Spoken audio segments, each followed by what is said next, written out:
Bonjour, donc nous continuons toujours sur le premier chapitre sur les objets et les modèles relationnels. Donc la dernière fois, je m'étais arrêté sur l'approche orientée objet. Donc quand on utilise les notions d'approche orientée objet, c'est pour faire en fait le parallélisme entre les notions abstraites et les notions concrètes. Donc ça veut dire ici, donc pour ce cours-là, disons, juste pour être plus précis, donc un système de gestion relationnel et orienté objet. Dans un système de gestion relationnelle, quand on parle de table, en approche orientée objet, ça se traduit par les classes. Quand je parle des colonnes qui constituent les colonnes de la table, en approche orientée objet, on les appellera les attributs. Et quand je parlerai des lignes de ces colonnes-là,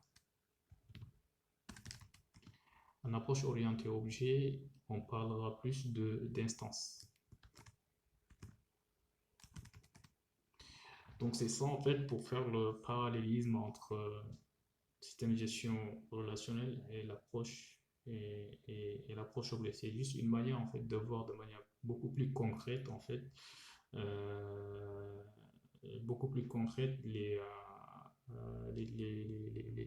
différentes les différentes notions.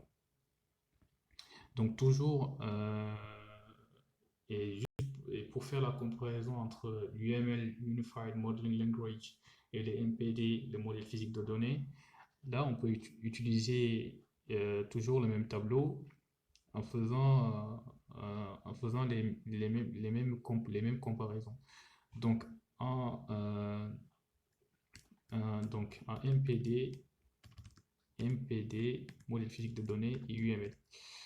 Donc, en MPD, c'est par exemple en MPD, nous parlerons de table lorsqu'on va modéliser notre lorsqu'on va modéliser concevoir notre système. On parlera de table, alors qu'en UML, donc approche orientée objet, on parlera de classe. En MPD, on parlera de colonne lorsqu'on va modéliser. Donc en UML, lorsqu'on va faire notre diagramme, par exemple notre